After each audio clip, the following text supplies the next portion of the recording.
안녕하세요. 윤습입니다. 자, 오늘 시간에는 성인 간호의 피부계 질환에 대해서 요약 정리하고 문제 풀이를 같이 도와드리도록 하겠습니다. 자, 여기 이제 문제은행 392페이지에 324번부터 해당하는 부분이고요. 그 다음에 우리 성인 간호는요. 성인 간호는 교과서 377페이지부터 해당되는 내용이니 참고하시면 되겠습니다. 자, 그래서 먼저 우리가 이제 피부계 질환을 배우시기 전에 피부의 구조에 대해서 좀 기본적인 걸 알고 계셔야 돼요. 그래서 피부의 구조를 보시면 피부는 인체 표면을 덮고 있는 중요한 기관이죠. 표면을 덮고 있어요. 겉면. 겉면을 덮고 있는 중요한 기관으로 얘는 이제 세 층으로 나눠볼 수가 있는데 표피, 진피, 그 아래에 지방이 많은 결합 조직인 피하 조직, 그 세 층으로 구분이 되었어요. 그래서 표진피 이렇게 기억하시면 되겠죠? 위에서부터 껍질을 표피, 중간층 진피, 그 다음에 맨 아래층에 있는 걸 피하 조직, 그래서 표진피 이렇게 기억하시면 되겠죠? 껍질 표, 중간에 진짜 피부에서 진피, 그 다음 마지막 피하 조직에서 표진피 순으로 위에서부터 기억을 하시면 돼요. 그래서 여기 보시면 나와 있죠? 겉에 맨 위에 겉면을 표피, 그 다음에 중간 진짜 피부인 진피, 그 다음에 마지막 층 요거를 피하 지방층 해서 표진피 순으로 피부 구조는 구성이 되어 있고요. 자, 이 외에도 피부에는요 털, 손톱, 땀샘, 기름샘 등의 부속물이 같이 존재합니다. 부속물이라고 하면 피부의 액세서리 이렇게 좀 기억을 하시면 되겠죠? 그래서 땀샘도 있고 이 털이 난 털, 그쵸? 그 다음에 뭐 손톱, 발톱 보시면 손톱도 있고요. 그 다음에 땀을 분비하는 땀샘, 기름이 나오는 기름샘 이렇게 존재를 하고 있다라고 보시면 되겠습니다. 그래서 우리가 피부 구조에서 요 표, 진피를 많이 물어봐요. 표피, 진피, 피하 조직 순 이렇게 순서대로 위에서부터 물어보고요. 자, 피부의 기능도 여러분이 알고 계셔야 되겠죠? 우리 피부라는 거는 신체 표면에 위치하면서 어떤 기능을 하고 있는지 아셔야 돼요. 자, 가장 먼저 보호, 방어 기능을 합니다. 그래서 세균이나 이물질 침입을 막고 대부분의 화학물질에 대해서 저항력, 면역, 방어 뭐 이런 것들을 가지고 있다라고 보시면 돼요. 그러니까 우리의 신체를 가장 첫 번째로 방어해주는 기능을 하는 게 피부라고 보시면 돼요. 자, 그 다음에 흡수 기능이 있습니다. 지용성 비타민 A, D 그리고 스테로이드 호르몬들은 표피와 모공을 통해서 흡수가 이루어져요. 일부의 비타민, 그것도 기름 성분으로 된 비타민 A, D를 피부를 통해서 흡수하고요. 그 다음에 우리 햇빛 쐬잖아요. 자, 자외선에 의해서 피부에 디하이드로콜레스테롤 뭐 이런 거 나와 있었는데 이런 말 외우실 필요 없겠고, 자, 우리가 피부에 자외선을 받게 되면 비타민 D가 또 합성이 되죠. 비타민 D는 중요해요. 뼈를 튼튼하게 해주는 비타민이었죠.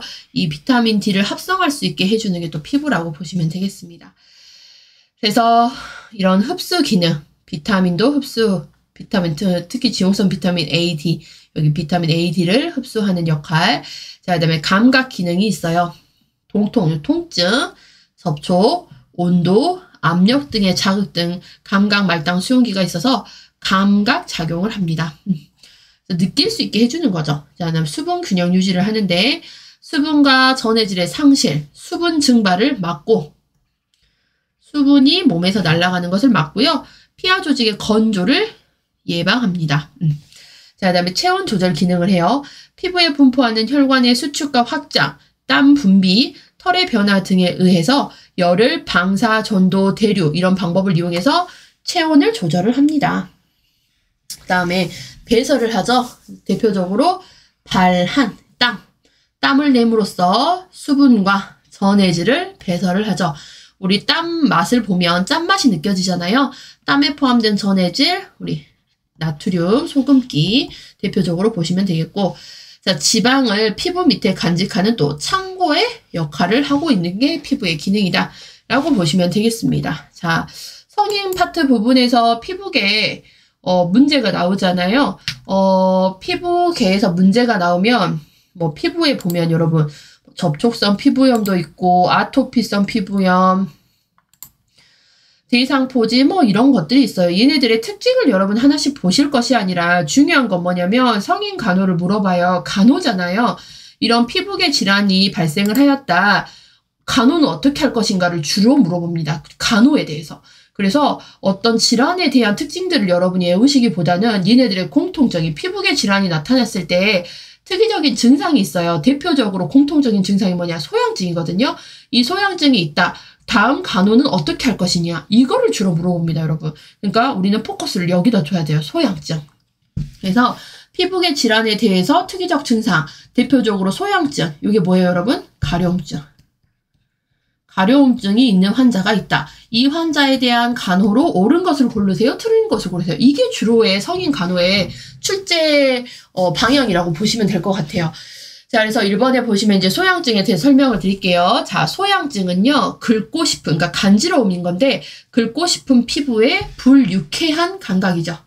좋은 것은 아니에요. 불유쾌한 감각으로 피부 질환에 흔히 있는 문제니까 당연히 여기서 시험이 출제가 되겠죠. 가려움증이 있는 환자에 대한 간호로 옳은 것을 고르세요. 틀린 것을 고르세요. 자, 환자의 소양감을 감소시키기 위한 간호에 우리는 주력을 하셔야 됩니다. 그래서 감소시키기 위한 활동에는 다음과 같은 것들이 있다. 자, 온도가 높아지면 높아질수록 가려움증은 훨씬 더 심해지기 때문에 방 안의 온도를 조절을 하는데 조금 서늘하게 해주시는 게 좋아요. 시원하게. 그 다음에 환자의 기분 전환. 기분 전환하는 활동. 가려움증에 대한 생각을 잊어버릴 수 있도록 기분 전환 이런 것들이 굉장히 필요하고요. 특히 우리 아이들 같은 경우에 가려움이 있으면 계속 긁어요. 이 전환해줄 수 있는 방법이 뭐냐면 애들이 좋아하는 뭐 TV 프로그램을 보여준다든지 놀이를 한다든지 이런 식으로 기분 전환을 해서 가려움증에 대한 것에서 포커스를 다른 걸로 돌려주는 거 이런 전환 활동 또 도움이 되고요. 자, 환자의 손톱, 발톱을 짧게 깎아서 청결히하고 긁는 것을 막기 위한 목장갑 같은 것들을 사용할 수가 있습니다. 그래서 손톱, 발톱을 짧게 해서 청결해 주셔야 돼요. 우리가 손에서 제일 더러운 부분이 손톱 및 발톱 밑이거든요. 그래서 이런 더러운 물질이 많이 끼어있는 손톱을 이용해서 피부를 또 긁게 되면은 우리가 2차 감염 같은 것들이 피부 질환이 또 생길 수가 있기 때문에 손발톱을 짧게 깎아서 청결히 하고 긁는 것을 막기 위해서 특히 잠자는 동안에 이렇게 손에다가 뭐 목장갑이라든지 양말 같은 거를 씌워줄 수가 있죠. 그 다음 전분, 중조수, 그 다음에 과망간산 칼륨 이런 성분의 약품을 타가지고요. 중조수, 전분, 과망간산 칼륨을 물에 섞어서 목욕을 시켜줍니다. 그러면 소양증이 또 완화될 수가 있겠고 감정적 긴장, 스트레스를 해소시켜주는 것도 가려움증을 완화시켜줄 수 있어요. 그 다음에 대표적인 로션, 칼라민 로션의 국소 도포, 그 다음에 우리가 가려움증이 있을 때는 뜨거운 것보다 차가운 것이 효과가 좋다 했어요. 그래서 냉스포, 서늘하게, 시원하게 해서 냉스포를 적용을 합니다. 혈관을 수축시켜서 소양감을 경감할 수가 있기 때문이다 라고 되어 있죠. 자, 그 다음에 신체 주변의 온도 변화에 영향을 많이 받으므로 옷은 되도록 얇고 가벼운 옷, 친구도 가벼운 친구 이런 것들을 좀 써주시는 게 좋겠죠. 이불 같은 것들 있죠. 자, 그 다음에 커피, 홍차, 초콜릿 등에 많이 들어있는 카페인과 술, 콜라 등은 소양증을 악화시킬 수 있기 때문에 소양증이 있으신 분들은 이런 카페인 성분이 있는 것들은 피해 주신 게 좋겠고요. 그 다음에 이제 약제로는 스테로이드제를 씁니다. 스테로이드제의 전신 투여 또는 국소 도포, 연고로도 사용을 하고 먹는 약으로도 사용을 하고 주사제로도 사용할 수 있는 스테로이드제. 자, 염증이나 만성적으로 두꺼워진 피부에 소양증이 효과적이다라고 되어 있어요. 그래서 우리가 보통 피부과 질환이 있어서 피부과를 가잖아요. 그럼 보통 처방되는 약이 스테로이드제라고 보시면 돼요. 그래서 주사제로도 쓰고요. 먹는 약제로도 쓰고요. 그 다음에 연고 등으로 이렇게 사용되는 스테로이드제, 약이라고 보시면 돼요.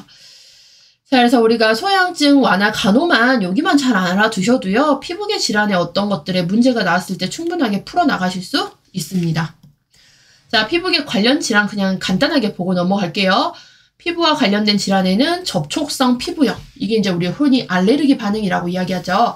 알레르기를 유발하는 물질이 피부에 재접촉 후 발생하는 비감염성 염증성 피부 질환을 얘기해요. 알레르기 반응으로 인한 피부 질환이라고 보시면 될 것 같고요. 증상, 피부 발적, 부종, 수포 형성, 소형증 있는데 이런 증상 하나하나 외우실 필요 없으세요. 우리가 피부계 질환이 발생했을 때 나타날 수 있는 증상 생각해 보시면 돼요. 피부 색깔이 붉어지면서 가렵고 그 다음에 심하면 수포도 생길 수 있고 이런 것들 생각하시고 공통적으로 나타날 수 있는 증상은 소양증 대표적으로 생각하시면 되겠죠? 그러면 이 소양증에 대한 간호를 해주시면 돼요. 자, 우선은 알레르기 때문에 나타나는 접촉성 피부 반응이니까 원인 물질과 접촉을 방지하시는 게 좋겠고 서늘한 실내 온도 소양증 완화에 도움된다겠죠? 느슨하고 청결한 의복 상태 이것도 소양증 완화였어요. 그 다음에 약물요법을 하실 때 칼라민 로션 대표적으로 쓰고요. 항히스타민제 같은 거 그리고 아까 스테로이드제 있죠? 스테로이드제라든지 항히스타민제 같은 것들이 이제 약물요법으로 포함된다라고 되시면 되겠습니다. 이것도 알레르기를 반대하는 약이죠. 알레르기를 반대하는 그런 약이 항히스타민제예요. 자, 그 다음에 이제 아토피성 피부염 제일 많이 나오죠. 여러분이 흔히 알고 계시는 거고 주변에서도 굉장히 많이 앓고 있는 질환이 아토피성 피부염입니다. 심한 가려움증을 특징으로 하는 재발 잦은 만성 피부 습진 질환이고요. 대상자의 75에서 80%가 알레르기성 비염이나 천식, 습진, 음식 알레르기 등의 개인력이나 가족력, 유전 요인, 환경 등에 의해서 발생을 합니다. 증상 여러분 다 아실 거예요. 대표적인 증상 가려움증이 문제고요. 그 다음에 이제 이 피부염 자체가 피부가 건조하니까 긁게 되고 긁고 나면 상처가 생기고 하다 보니까 피부에 상처가 나고 이 새살이 돋고 하는 과정에서 피부가 좀 두껍게 되는 태선화 증상이 나타납니다. 피부가 두껍게 변해요. 이걸 태선화라는 증상이 나타나는 게 이제 아토피성 피부염의 특징이긴 하는데 시험에 주요 포커스는 아니에요. 자, 그러면 아토피성 피부염 간호에서도 중요한 건 뭐냐면 이 가려움증 완화해주는 거, 피부 건조증을 막아주는 거거든요. 자, 그래서 보시면 피부 보습 및 자극의 방지 이렇게 되어 있어요.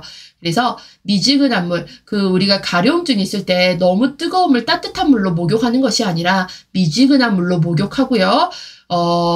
건조가 심해지면 훨씬 더 가려움증이 심해지니까 꼭 보습제를 발라서 수분 증발을 방지를 합니다. 그 다음에 방안 온도 서늘하게 유지해주고 의복 느슨하게 입혀주고 그 다음에 합성 섬유가 없는 면으로 된 옷을 착용해 주는 게 좋겠죠. 그 다음에 이제 환경 개선이에요. 알레르기 원을 제거하기 위한 진드기나 곰팡이 등의 악화 요인을 제거하고 특히 스트레스를 피하고 적당한 실내 온도 습도 유지하고 급격한 온도 변화 방지 이런 것들이 다 가려움증을 완화하는 방법이다 라고 보시면 되겠죠. 그래서 우리가 아토피성 피부염에서는 가려움증과 보습, 건조를 막는 보습에 신경 쓰셔야 된다. 요걸 좀 기억을 하시면 될 것 같아요. 자, 그 다음에 이제 대상포진 나와 있습니다. 자, 대상포진은요. 자, 정의를 볼게요. 신경절을 따라서 신경절을 따라서 통증을 동반한 수포성 발진이라고 되어 있거든요. 그래서 얘는 바이러스성 질환입니다. 자, 대상포진이 왜 생기느냐? 수두 대상포진 바이러스. 그러니까 우리 어렸을 때 수두 앓잖아요. 수두를 앓고 나았어요. 자, 그러면 수두 대상포진 바이러스가 소화기에 수두를 일으킨 뒤에 이제 다 나았는데 몸속에 이렇게 잠복한 상태로 존재하고 있습니다. 그래서 이 몸속에 잠복한 상태로 존재하고 있다가 수두 바이러스가 다시 활성화되면서 발생하는 질환을 대상포진이라고 이야기를 해요. 그래서 이게 잠복된 상태로 존재해서 다시 활성화가 되지 않는 경우가 대부분이고요. 이제 이렇게 활성화가 돼버리는 경우는 언제냐면은 면역이 떨어졌을 때라고 보시면 돼요. 그러니까 저 같은 경우도 어렸을 때 수두 앓았거든요. 수두를 앓고 어찌됐든 간에 제 몸속에는 이 수두를 일으킨 바이러스가 잠복 상태로 존재해 있을 거 아니에요. 근데 올해 초 1월에 제가 굉장히 스트레스도 심하고 하면서 면역력이 급격하게 떨어졌을 때가 있었거든요. 그러면서 제가 대상포진을 좀 심하게 앓았었어요. 그래서 면역력이 떨어지고 스트레스가 심해지다 보니까 몸속에 잠복해 있었던 수두 바이러스가 올라오면서 대상포진 진단을 받고 치료받았던 적이 있었거든요. 그래서 아무튼 이 대상포진은 수두를 앓고 나서 잠복된 이 수두 바이러스가 사람의 면역이 떨어질 때 다시 이렇게 활성화되는 것을 대상포진이라 한다라고 보시면 돼요. 그래서 보통 면역력이 웬만하게 떨어져서는 발생하지는 않아요. 그래서 여기 보시면 60세 이상의 선ing에서 많이 발생한다라고 이야기를 하죠. 저 같은 경우에는 그때 당시에 스트레스가 굉장히 심했었나 봐요. 굉장히 좀 심하게 대상포진이 왔었거든요. 그래서 원인을 보시면 수두 바이러스 해서 수두 대상포진 바이러스. 자, 증상을 볼게요. 대상포진은 여러분 통증이 굉장히 심합니다. 피부계 질환이고요. 통증이 굉장히 심해요. 특히 신경절을 따라서 생긴다고 하거든요. 그래서 신경통증이라고도 표현을 할 만큼 통증이 굉장히 심하고 통증 컨트롤에 굉장히 신경을 쓰는 피부계 질환이 대상포진이다 라고 보시면 되겠고, 발진, 두드러기 같은 것들이 막 올라오고요. 주변이 가려워요. 그 다음에 통증, 그 다음에 앞통 누르면 있는 통증, 그 다음에 발진해서 이 안에 물이 차는 수포, 이런 것들이 발생을 합니다. 특히 대상포진은 요 통증에 좀 민감하거든요. 자, 그래서 치료 및 간호를 보시면 약물 치료 있어요. 그래서 이제 피부계 뭐 가려움증이라든지 이런 거 완화해주기 위해서 스테로이드 사용하고요. 항염증제, 염증 반응이기 때문에 염증제 사용하고, 대표적인 대상포진 약은 아시클로버 또는 아시클로비어라고 하는 약을 사용을 합니다. 근데 여러분들 이런 것들을 외우실 필요는 없으세요. 자, 합병증이 뭐냐면 지금 통증에 포커스 두시라고 했어요. 대상포진 같은 경우는 신경절을 따라서 통증을 수반하는 그 수포성 발진인데, 이 통증이 대상포진이 완치가 되고 괜찮아지고 나서도 신경통이 남아버리는 경우가 있습니다. 그래서 신경통증, 합병증에서도 신경통이 남는 경우가 있어요. 자, 그 다음에 뭐 2차적인 피부 감염이라든지, 그 다음에 그 대상포진을 앓은 자리에 반은 흉터 같은 것들이 남을 수 있는데, 우린 요 신경통증 하나 정도는 꼭 알고 계시게요. 통증이 대상포진 앓으면서도, 앓고 있으면서도 통증이 굉장히 심해요. 신경성 통증이라고 하는 것들이 굉장히 심한데, 이게 대상포진이 완치가 되고 나서도 신경통증이 남아있는 경우가 있습니다. 그림이 좀 별론가요? 그림 보시기 불편하신 분들은 안 보셔도 되겠고, 이렇게 보시면 우리 몸의 척수가 여기에 보면은 신경이 지나가는 자리죠. 이 신경에서 이렇게 척수에서 가지가 뻗어나오고, 이게 이제 신경절인데, 이 감염된 신경절에 따라서 대상포진이 이렇게 발생을 합니다. 얘네의 또 특징이 뭐냐면요, 이렇게 몸을 척수 가운데로 해서 반을 나누잖아요. 대상포진 특징은 이 절반을 넘어가지 않고 딱 이쪽 부위에만 생겨요. 이쪽 부위에서만, 한쪽 부위. 신경절을 중심으로 한쪽 부위에서만 발생하는 게 대상포진의 특징이에요. 저 같은 경우도요, 오른쪽에 이 가슴 쪽 있는데, 등이랑 가슴 쪽 있는 데로 해서 딱 이쪽만 생겼거든요. 그래서 이 대상포진의 범위가 이 절반, 몸통의 절반 바깥으로 넘어가지 않고 딱 여기서만 발생을 합니다. 그러면서 이렇게 수포, 안에 물이 차는 수포 형성을 보이죠. 나중에는 이제 수포가 다 없어지면서 딱지 같은 것들이 발생을 하는데, 이 주변에서 통증이 굉장히 심합니다. 통증. 그래서 신경절을 따라서 있는 통증이라고 해서 신경통증이라고 부른 것들이 굉장히 심한 게 우리가 그 대상포진의 특징이라고 보시면 될 것 같고요. 자, 그럼 피부계 질환의 문제를 한번 같이 풀어볼게요, 여러분. 392페이지에 324번 보겠습니다. 자, 피부에 대한 설명으로 옳은 것은 이렇게 되어 있어요. 자, 1번. 표피, 진피, 피하 조직 세 층으로 되어 있다. 맞죠? 피부는 표피, 진피, 피하 조직, 피부, 진피의 세 조직으로 되어 있습니다. 세 층으로 되어 있습니다. 자, 2번에 보시면 방어, 호흡 조절, 배설, 요 생성 등의 기능을 한다 라고 되어 있는데, 방어 기능해요. 그 다음에 우리가 배설 기능도 한다겠어요.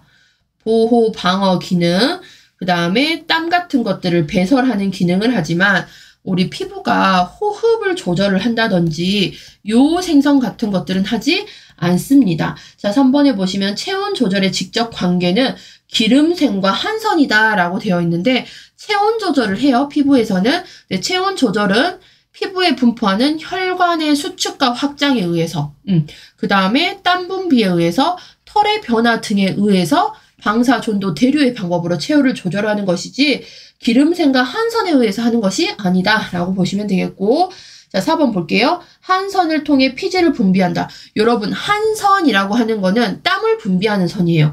그래서 한선을 통해서 피지를 분비하는 게 아니라 기름샘을 통해서 뭘 분비하겠죠? 피지를 분비를 합니다. 자, 다음 5번. 자외선에 의해 피부에 있는 에르고스테롤이 비타민 K로 합성된다 라고 되어 있는데, 우리 피부는 흡수하는 기능을 해요. 자, 그 중에 비타민 A와 D였고, 특히 자외선에 의해서 흡수할 수 있는 비타민은 비타민 D였습니다. 자, 그 다음에 325번 보면 피부의 기능으로 옳지 않은 거예요, 여러분. 아는 거 찾으셔야 돼요. 자, 1번. 미생물로부터 감염과 외상으로부터 보호 역할을 한다. 그쵸? 감염에 대해서도 우리가 감염과 외상으로부터 보호 역할을 하는 요 보호 방어 기능을 하는 게 피부의 기능, 대표적인 기능이었고요. 자, 2번. 체온 조절을 하며 감각과 지각을 갖는다. 맞아요. 체온 조절도 하고 감각 기능도 한다 했어요. 자, 그 다음에 3번. 발 안으로 수분과 전해질 배설한다. 그쵸? 배설 기능을 하는데 땀을 흘려서 수분과 전해질을 배설을 한다라고 했습니다. 자, 그 다음에 4번을 볼게요. 체액을 생성하는 데 도움을 준다라고 되어 있는데 우리 피부는 여러분 체액 생성을 하지는 않아요. 체액 생성은 하지 않고요. 이제 뭐 땀을 흘려서 발 안으로 수분 전해질을 배설을 하는 거지 이런 체액을 생성을 하지는 않습니다. 답은 옳지 않은 것은 4번이고요. 5번. 자외선에 의해 비타민 D를 합성시킨다. 그렇죠? 비타민 D 합성시킨다. 자, 그 다음에 326번, 327번은 여러분 이게 그 피부 병변에 대한 이야기거든요. 피부 병변. 그래서 우리 책의 378페이지에서 379페이지에 보면은 이 여러 가지 피부 병변이 나와 있어요. 뭐 반은, 단마진, 구진 막 이런 것들이 나와 있는데 제가 이거는 따로 여기서 설명을 드리지 않았어요. 크게 중요하다고 생각되지도 않고 이거를 다 하나하나 애워야 되는 방법밖에 없는데 애우시기에는 너무 버거우실 것 같아서 특별히 저는 이 피부 병변에 대해서는 그렇게 수업 시간에도 크게 언급을 하지는 않거든요. 간단하게 하고 하면 넘어가는 부분이라서 필요하신 분들은 여러분이 책을 보고 피부 병변 공부하시고 이 문제 풀어나가시면 될 것 같아요. 결론은 얘는 애우셔야 돼요. 피부 병변 하나하나에 대해서 이 특징을 애우셔야 풀 수 있는 문제거든요. 그래서 여러분들이 필요하신 분들은 책 보시고 326번, 327번 풀어주시면 되겠습니다. 저는 특별하게 제 기준에서 중요하게 생각하지 않기 때문에 여기는 하지 않을 거예요. 자, 그 다음에 보시면 328번으로 바로 넘어가겠습니다. 피부 질환에서 흔히 있는 문제로서 소양증에 대한, 그래서 보통 성인 간호는요, 소양증에 관련된 문제 출제합니다. 소양증에 대한 설명으로 옳은 거, 소양증, 가려움증을 이야기를 해요, 여러분. 가려움증. 자, 그래서 1번. 긁고 싶은 피부의 불유쾌한 감각. 좋은 감각 아니에요? 자, 긁고 싶은 피부의 불유쾌한, 나쁜 감각을 우리는 소양증이라고 이야기를 합니다. 답은 1번이죠. 자, 329번. 피부 질환으로 인한 소양증을 감소시키기 위한 간호로 옳지 않은 거. 여러분, 옳지 않은 거 찾으시라고 하는데 꼭 옳은 거 찾으세요. 옳지 않은 거니까 가위표 치고 들어가서 X표에 맞는 것을 찾으셔야 됩니다. 자, 옳지 않은 거 1번. 전분이나 중조 또는 과망간산 칼륨 목욕을 한다. 맞죠? 우리가 소양증 완화하기 위해서 목욕을 하는데 이 목욕물에 전분, 뭐 중조수라든지 과망간산 칼륨 같은 것들을 섞어서 목욕을 하시면 소양증 완화할 수 있어요. 그 다음에 감정적 긴장 해소, 스트레스 완화도 우리가 소양증을 완화시킬 수 있겠고, 자, 냉스포를 적용하시면, 찬 것을 적용하면 혈관을 수축시켜서 소양감을 또 경감할 수 있습니다. 자, 4번 수분 섭취 제한인데요. 우리가 가려움증 있을 때 수분 섭취는 격려해요. 수분 섭취 격려. 오히려 몸에 수분이 없는 건조한 상태에서는요, 소양증이 훨씬 더 심해질 수가 있기 때문에 수분 섭취를 격려를 해줍니다. 그래서 옳지 않은 것은 4번이겠고, 칼라민 로션의 국수 도포. 그래서 우리가 가려움증을 완화할 수 있는 대표적인 그 로션, 칼라민 로션 좀 기억을 하셔야 되겠죠? 자, 그 다음에 330번 보겠습니다. 소양증을 감소시키기 위한 소양증 환자의 간호로 옳은 것을 고르라고 합니다. 1번, 환자의 정신 상태를 집중시켜서 가려운 감각을 찾아낸다.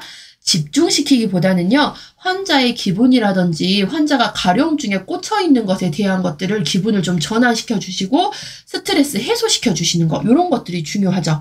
자, 그 다음에 2번, 환자의 손톱을 길고 둥글게 깎도록 한다. 길게 깎는 게 아니라 짧게 깎아서 손톱을 청결하게 해주셔야 되겠고, 3번, 자극을 주기 위해 정서적 긴장을 초래할 수 있는 요인을 부여한다. 자극을 주지 않으셔야 되겠고, 긴장을 완화해 주셔야 돼요. 그래서 이완요법이라든지 긴장 완화할 수 있는 이런 것들을 도움이 되겠고 4번 환자가 잠자는 동안 긁는 것을 막기 위해서 목장갑 맞죠? 목장갑이라든지 깨끗한 우리 뭐 양말 같은 거 있잖아요. 이거를 손에다 씌워주시는 것도 가려움증 긁지 않게 하는 방법 중에 하나죠. 그래서 답은 4번입니다. 자, 5번 커피나 홍차 등을 마시도록 권장한다. 여러분 커피라든지 홍차에는 뭐가 많이 들어있죠? 카페인이라는 성분이 많이 들어있어서 가려움증을 훨씬 더 악화시키는 요인이 될 수가 있어요. 그래서 이런 것들은 피해 주시면 되겠고 자, 331번에 접촉성 피부염 이거 나와 있는데 접촉성 피부염을 몰라도 우리가 이 피부염, 피부와 관련된 환자 간호를 수행할 때는 소양증 간호 요거 주로 생각을 하시면 되거든요. 자, 1번 정서적 긴장을 초래할 수 있는 요인을 제거한다. 맞죠? 답은 1번이에요. 왜냐? 접촉성 피부염도 뭐가 있어요? 소양증이 있기 때문에 정서적 긴장이라든지 스트레스를 완화해 주시는 게 좋습니다. 2번 항상 주위 온도를 상온보다 높게 유지하는 게 아니라 주위 온도를 좀 서늘하게 실내 온도 유지하시는 게 좋겠고 3번 접촉된 부위를 물과 비누를 이용해서 자주 씻도록 한다라고 되어 있는데 피부계 쪽 질환이 있으신 분들은 피부가 너무 건조하면 무슨 상태가 일어나죠? 가려움증이 심해집니다. 그렇기 때문에 피부를 건조할 수 있게 하는 비누 그리고 너무 자주 씻는 거 비추라고 보시면 되겠고요. 자, 4번 비누를 이용한 샤워를 자주 하며 피부를 늘 건조하게 한다. 비누 사용 안 되고 비누 사용은 훨씬 더 건조증 심하게 하고요. 그 다음에 피부를 늘 건조하게 한대요. 그럼 가려움증 훨씬 더 심해지겠죠. 자, 5번 원래부터 착용하던 금속성 시계, 반지 등의 착용은 허용하도록 한다라고 되어 있는데 이런 금속성 물질도 피부에 가려움증을 유발할 수가 있겠고 그 다음에 이런 반지 같은 것들은 또 순환 작용을 방해할 수가 있어서 순환이 또 잘 안 되면 가려움증이 방해돼요. 그래서 웬만하면 액세서리라든지 이런 금속 제품은 피해 주시는 게 좋겠죠. 답은 1번입니다. 자, 332번. 요거는 아토피성 피부염 환자 간호 환경 조성인데 아토피 환자라고 하면 여기도 건조, 가려움 요거 생각하시면 돼요. 자, 그래서 거친 의류의 접촉을 피한다. 아토피성 피부염 환자를 위한 환경 조성. 그쵸? 거친 의류 접촉을 피하시고요. 웬만하면 우리가 의복은 느슨하고 면 종류, 자극이 없는 이런 것들을 해주시는 게 좋겠죠. 방 안의 온도는 체온 정도로 따뜻할수록 좋다라고 되어 있는데 방 안 온도가 서늘해야지만 우리가 가려움증 완화할 수 있어요. 3번 적당한 알코올 섭취, 알코올이라든지 우리가 카페인 섭취는 제한하셔라. 자, 4번 피부를 건강하게 단련시키기 위해서 피부 자극하시면 안 되죠. 자, 5번 피부 긴장을 유지할 수 있도록 정신적 스트레스가 적절한 경우에 도움이 된다. 스트레스 완화도 우리가 가려움증 완화에 도움이 된다라고 했습니다. 자, 그 다음에 333번에 보시면 자, 바이러스성 피부 감염인 대상포진의 합병증으로 옳은 것은 이렇게 되어 있어요. 대상포진 합병증. 자, 대상포진 같은 경우는 앓고 나면은 우리가 이렇게 흉터가 남을 수 있죠. 흉터, 반흔이라고 하는 이렇게 피부에 발진, 그 다음에 발진의 수포가 이렇게 올라오거든요. 얘네가 이제 터지고 딱지가 지고 나서 나중에 이게 흉터가 남는 경우가 있어요. 그래서 합병증의 반흔 흉통. 그 다음에 대표적인 합병증이 신경통증이라고 제가 수업 시간에 언급했죠. 그래서 신경통이 남습니다. 자, 그래서 답은 5번이 되겠고 334번 보시면 수두를 일으키는 바이러스에 의해 감염되며 가려움, 자결감, 포함한 발진, 감각신경 말단 부위의 통증 등을 동반한 증상이 나타나는 질환. 키워드 나왔죠. 수두를 일으킨 바이러스였어요. 그래서 수두 대상포진 바이러스가 소화기에 수두를 일으킨 뒤 몸속에 잠복해 있는 상태에서 면역이 떨어졌을 때 발생하는 게 대상포진. 그래서 답은 1번이죠. 자, 335번 두 번째 줄. 대상포진 진단을 받았대요. 대상포진 특징으로 옳은 것은 대상포진의 특징은 신경절을 따라서 수포성 발진이 올라온다는 거. 몸통 절반으로 확 나눠요. 몸통을. 이 신경을 중심으로 해서 몸통을 나눴을 때 이 신경절을 따라서 몸통 반쪽에서만 수포가 발생을 합니다. 수포 발진이 발생하고 이 신경절을 넘어가지를 않아요. 요게 특징이에요. 그래서 신경절을 따라서 수포성 발진이 나타납니다. 그러니까 몸에서 반쪽에서만 이 수포성 발진이 발생을 해요. 만약에 이렇게 얼굴에서 대상포진이 발생을 하잖아요, 여러분. 대상포진이 발생을 했을 때 우리 신경절을 따라서 이렇게 몸을 가운데로 나뉘거든요. 그러면 요 한쪽에서만 대상포진이 이렇게 발생하고 이 신경절 따라서 그 신경절 바깥에, 그러니까 반대쪽으로는 이 수포가 번지지 않습니다. 이게 대표적인 특징이라고 보시면 되겠어요. 335번의 답은 1번이 되겠습니다. 자, 그래서 피부계 질환에 대한 우리가 이제 요약 정리 문제 풀이가 끝났고요. 피부계 질환에 대해서 세부적으로 여러분 하나 보실 필요 없겠고, 피부 질환이 발생했을 때 공통적으로 나타날 수 있는 증상이 대표적으로 우리가 아까 가려움증, 이게 뭐였죠? 소양증, 그 다음에 피부의 건조증이거든요. 이런 것들을 완화할 수 있는 간호 방법에 대해서만 정리 잘 해두시면 충분하게 성인 간호 문제 풀 수 있으세요. 자, 그래서 오늘 수업은 여기서 종료를 하겠습니다. 모두 수고하셨습니다.